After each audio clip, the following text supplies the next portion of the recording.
Tonight on METRONEWS in Focus. The Diwali Festival brings life back to Cathedral Square.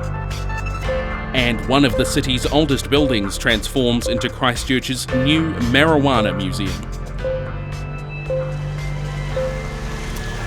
Kia ora, good evening. Welcome to METRONEWS in Focus, a current affairs program brought to you by journalism students at the New Zealand Broadcasting School. First tonight, you probably think that you're recycling the right way, but as Connor Stirling finds out, you may not actually be doing your bit. Reduce, reuse, recycle. The 3 R's. They're the mantras of our youth, and while the message has clearly rubbed off on some, it's become apparent in Christchurch anyway that not everyone has been listening. The city's recycling system is continually under barrage with incorrect recycling, and it's causing the council a headache. The cause? I asked environmental educator Kate Meads. Most councils are actually dealing with huge amounts of contamination coming through, whether it's things like grass clippings through to just unrinsed milk bottles and like you name it, they've seen it in there. It is quite a large problem with councils. And it doesn't stop there. According to a council spokesperson, almost 900 gas bottles, fire extinguishers and butane canisters ended up in the recycling system in the last year. When people do get it wrong, the results can be frustrating and dangerous. Not only does it cause a headache for the council, but it's put at least one person in hospital. A battery included in a recycling load has been labelled as the likely cause of a fire at the Sockburn sorting centre last week. One staff member had to be treated for smoke inhalation. I asked recycling educator Anthea Medill why people are getting it so wrong. A lot of the time I spend just answering people's questions about what can go in the recycling and why things aren't recycled and what the, because everybody's confused. Different councils have different buyers for different plastics at different times or different products at different times, and so it changes all the time as well, so it's not just a constant. And so, for example, Tetra Paks were recycled in Christchurch and now they're not, and so people didn't necessarily get the memo, and so they don't know that they're not now. I think it's just that it is quite complicated and it's not universal. While Kate Meads says education is always needed, making sure people actually adhere to it is a different story. The hardship to council is that they can put out messaging everywhere, Facebook, Instagram, websites, in your rates and things like that, but people tend to ignore it because they've got a recycling bin and they think they know how to use it. So I think it's it does need to come back to the consumer actually understanding what is and is not recyclable, and only recycling what is, and if in doubt, basically leave it out. Both educators agree that recycling shouldn't be the whole answer to the question of sustainability. Anthea Medill goes a step further, making her own products from plastic waste. So I take the 3D printer waste from Turanga Library and I chip it up and then melt it into sheets and then take the sheets back to the library to laser cut them. And so I'm trying to make useful, reusable things like combs and soap dishes and things like that. That's a fun side of it for me, the crafty side of it. While councils continue to battle the contamination conundrum, the message is to get familiar with the rules and get recycling right. Connor Stirling, METRONEWS. Christchurch's oldest wooden building has reopened its doors after being damaged in the quakes. However, its new lease on life may not be what you expect. Leighton Heikell with this report. Shan's Emporium, a relic of the past, making new history.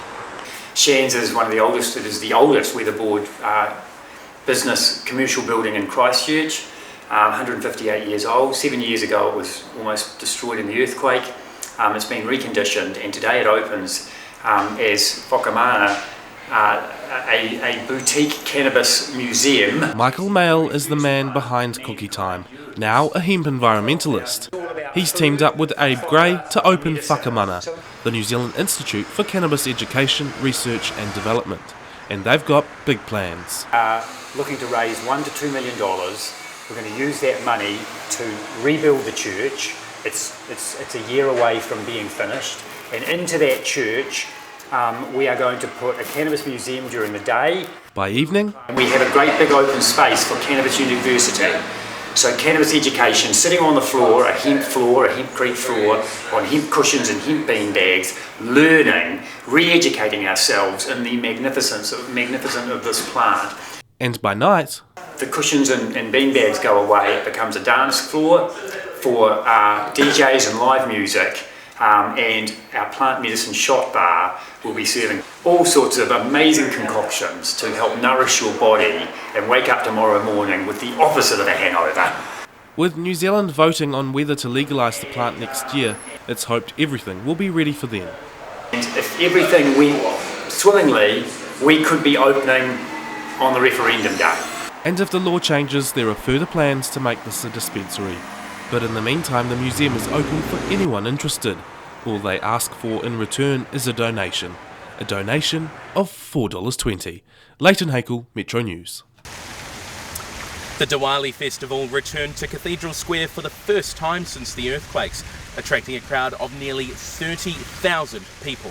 Our reporter Brooke Hunter was there.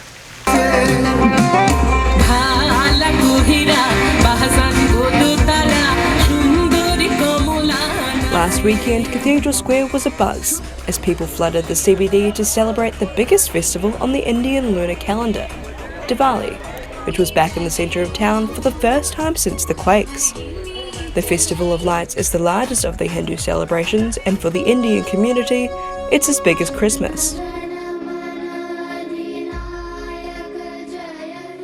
So Diwali Festival is a lot of different things. So there is a bit of mythology in that. So one of the Indian kings, he returned today to his kingdom, and it was a no moon's day or no moon's night. So his people, his citizens, they welcomed him with lights.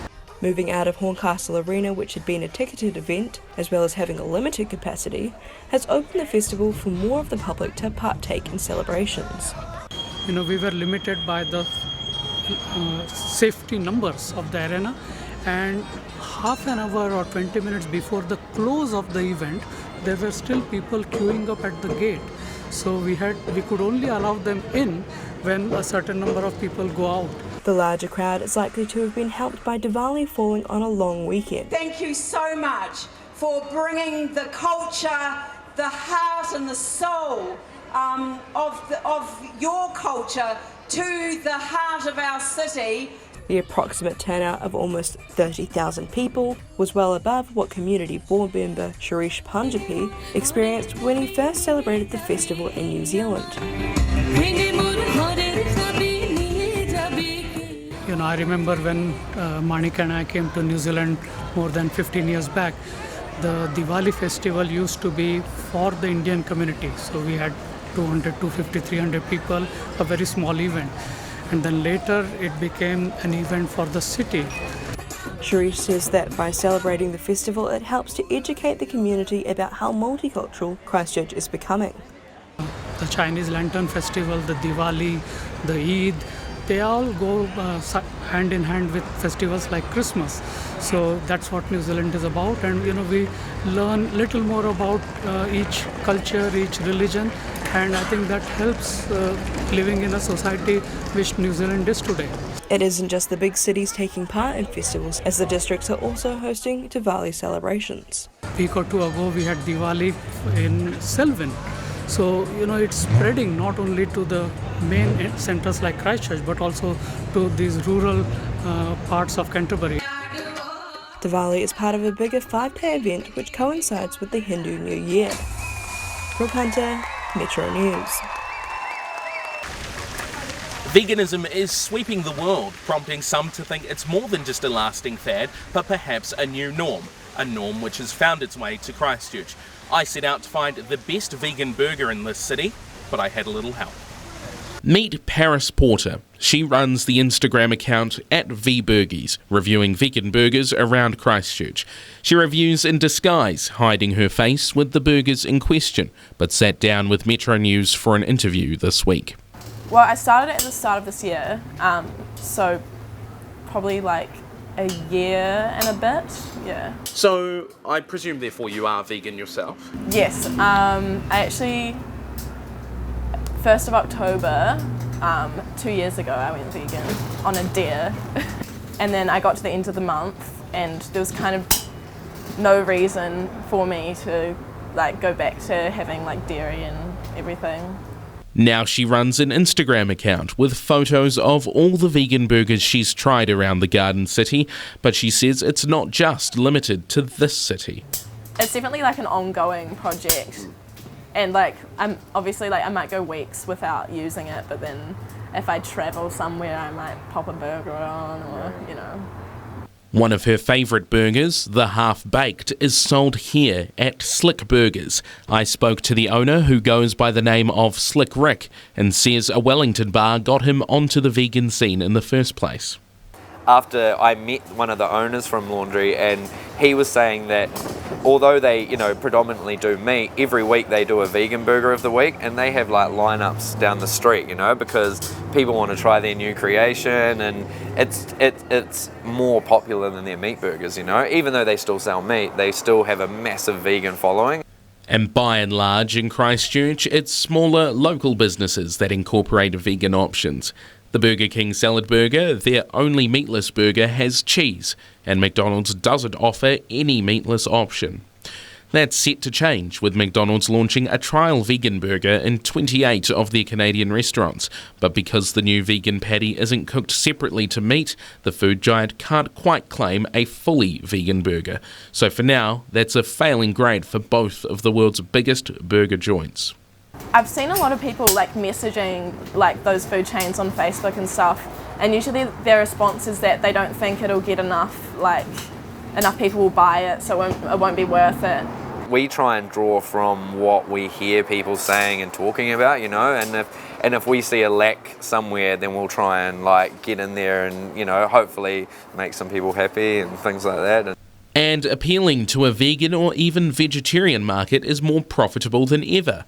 A Colmar Brunton poll released this week found 1 in 3 Kiwis are reducing their meat intake or going vegetarian or vegan altogether. Participants named health as the number one reason for the switch, followed by climate change, animal welfare and cost. Cost was the least of our concerns today, however, as Slick Rick very generously shouted us 2 of the half-baked burgers that Paris loves so much. And you know what? It's pretty safe to say, even though this burger is lacking meat, it's most certainly not lacking any flavour at all. Wow! Making such a mess here. Oh, I feel like this is a burger you can't not eat messily. A few of them I've mentioned that it's a sloppy burger, it's a mess to eat, but I don't think it really affects. If it tastes real good, yeah, it doesn't matter. So if you or someone you know is interested in trying out a vegan burger somewhere in Christchurch, check out @vburgies on Instagram. But just remember, just because a burger's vegan doesn't mean it's invulnerable to falling apart like any other burger. Isaac Gunson, Metro News. She Is Not Your Rehab is a movement run by barbershop owner Matt Brown. It's aimed at empowering men to address issues like domestic violence by opening up about past trauma. Here's Isobel Prasad with an extended interview. She Is Not Your Rehab was kind of birthed from this barbershop as my response to a lot of men that carry that pain, who have witnessed domestic violence, who have been in abusive relationships, but then project that onto our partners and our children. And so, yeah, we just kind of want to make our community a better place for our whānau, for our children growing up. Yeah, me and my wife, we both come from, disconnected whānau backgrounds. And so this whole project of She's Not Your Rehab was just equipping men how to have healthy relationships with their partners, because it's something all of us long for. Every single one of us want to be seen, every single one of us want to be loved. And, it's just teaching people how do we do that, how do we have a healthy relationship. And so we want to release a podcast in December, tackling subjects like pornography, rape culture, toxic masculinity, all of that stuff. I've been in this industry for over a decade now, and you get to cut and have a relationship with so many different men, rich, poor, white, black, different ethnic backgrounds. And a lot of us men, we carry so much pain and shame that we don't really talk about. And being a barber, the unique thing of my job is men open up. There's just something about when a man enters your sacred space, being your head, guys just open up and talk. Because when someone helps you look good, that's like the first step of being vulnerable, allowing another person into your space to cut your hair and giving that person the power and trust to help you with your overall look. So I think the barbershop's a perfect place to create that safe space. Talking about our trauma, talking about the things that we're going through in our life is probably the most important thing we can do. Because when you shut things down, eventually it's going to explode. And so talking to the right people, because you can't talk to the wrong people and people will just abuse that. But talking to the right people who are equipped to give you the right insight, the right truth coaches to help you overcome or help you with whatever you're going through in your head. So it's a dangerous place to live inside your head. A group of 18 women with a love of jazz are paving the way for those who want to perform in big bands. Our reporter Courtney Winter has more.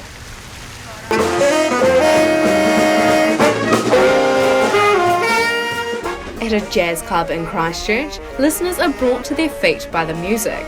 Playing variations of jazz, New Zealand's all-girl big band, the only one of its kind, kicks off Christchurch's Big Band Festival. At this stage, we believe that we are the only female big band in New Zealand.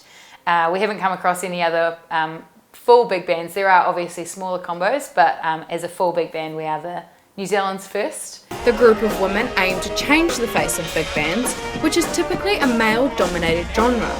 But I mean, there are so many great female artists in a lot of genres, especially in New Zealand, and I think there's as I said before, there's a really great movement of females kind of stepping into that limelight. It's a new dawn, it's a new day, it's a new life. The band itself, all of the players really love jazz. So I guess that's kind of the heart of it. Christchurch has a strong jazz community, which has been supportive of the group from day one. Most people are pretty like taken back by it because it's not something that you hear of. And obviously, like with the movement today of females really stepping into their pride, it's a great thing to be a part of, and people are really supportive and just think it's amazing. Through the all-girl big band, they want to spread their message further and be powerful females, especially within their music.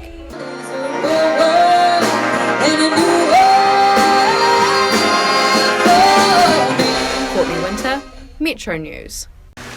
Local supermarkets are dimming their lights for an hour each week to better the environment for people with autism to get their shopping done. Brooke Hunter will take a closer look at that next week. And that's all from the In Focus team for tonight. For those stories and more, check out our website, that's metronews.co.nz, and stay up to date with our Facebook and Instagram. Join us again next Thursday at 7, but for tonight, those are our stories in focus. I'm Gunson, and from all of us, ngā mihi nui, hei konei rā.